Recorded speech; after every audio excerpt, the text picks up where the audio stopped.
Third class की English पढ़ेंगे आज। उसमें आपको ग्रामर चल रही है, आज मैं आपको आर्टिकल्स कराऊंगी। द ए एंड का यूज जो होता है, ये आपका लेसन 3 है, इसमें ए एंड का यूज है, तो आप सभी इसके बारे में जानेंगे। देखो आपका क्वेश्चन नंबर 1 है, right the kinds of articles, यानी आर्टिकल्स के प्रकार, कितने प्रकार के होते हैं वो लिखने। Number 1 definite articles, number 2 indefinite articles, यानी आर्टिकल्स हमारे 2 प्रकार के होते हैं, एक तो इनडिफिनिट्स और एक डिफिनिट्स। तो नंबर 1 वाला डिफिनिट्स आर्टिकल देखेंगे, इसमें द जो होता है हमारा डिफिनिट्स आर्टिकल होता है।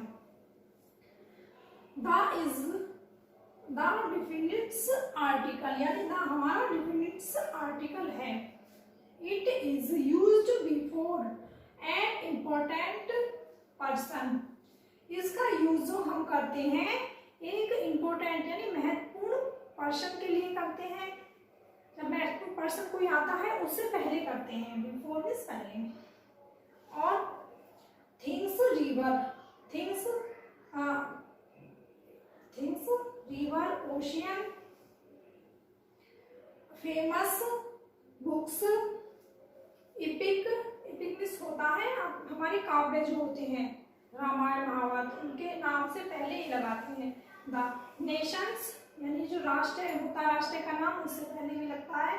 और हिस्ट्रिकल बिल्डिंग्स, जो हमारी ऐतिहासिक पुरानी बिल्डिंग्स हैं उनसे उनके नाम से पहले लगेगा। And peerless things, peerless means होता है अद्भुत, जो हमारी कोई अद्भुत जो वस्तुएं होती हैं अद्वितीय, उनसे पहले भी ये लगता है था। एज मींस जैसे कि द बॉय, यानी इम्पोर्टेंट पर्सन हो गया हमारा person. The boy, the Ganga, ये रिवर हो गई हमारी। द रामायण, ये हमारा काव्य हो गया। द हिंदू, यानी ये हमारा नेशन धर्म हो गया।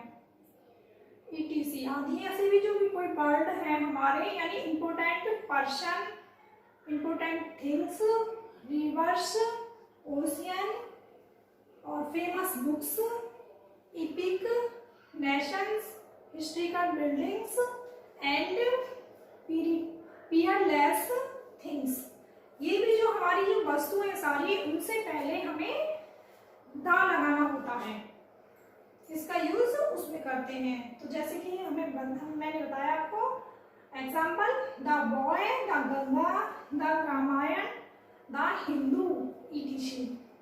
तो ये आपको समझ में आया होगा। अब आगे देखेंगे नंबर 2। नंबर 2 है हमारा इनडिफिनिट्स आर्टिकल। इनडिफिनिट्स आर्टिकल में आते हैं a and an, are indefinites articles.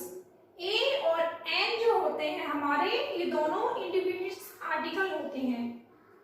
These articles are used for one things or person। ये जो हमारे आर्टिकल होते हैं एक पर्सन और एक थिंग्स के लिए यूज होते हैं, यानी एक व्यक्ति हो, एक वस्तु हो, उसके लिए यूज होते हैं, यानी उससे पहले लगाते हैं ए और an. A is used with consonant sound, a का यूज हम जब करते हैं जब किसी वर्ड में कॉन्सोनेंट की आवाज आती है, साउंड मींस आवाज आती है, तो हम ए आर्टिकल्स का यूज करते हैं एक वस्तु के लिए। While an is used with vowel sound, an का यूज हम जब करते हैं जब वॉवेल की आवाज आती है। जब हम किसी वर्ड को बोलते हैं तो उसमें वॉवेल लगा हुआ होता है सबसे पहले, या वॉवेल की आवाज आती है, तो उसमें एन का यूज होता है, एन आर्टिकल्स का। तो सभी बच्चे ये सब ध्यान रखेंगे कि एन आर्टिकल का कहाँ यूज होता है, जहां वॉवेल की आवाज आती है, और ए आर्टिकल का वहां यूज होता है जब कॉन्सोनेंट होता है, कॉन्सोनेंट की आवाज आती है। एज जैसे ए ग्लास, यानी पहला वर्ड यहाँ पर हमारा जी है, कॉन्सोनेंट है, तो वहां पे ए लगेगा, ए ग्लास। एन आवर, यहाँ पर पहला वर्ड हमारा है तो कॉन्सोनेंट एच आवाज साउंड किसकी आ रही है? वॉवेल की। एंड आवर, ए की आवाज आ रही है, आवर ओ है हमारा, तो यहाँ पर एन लगेगा।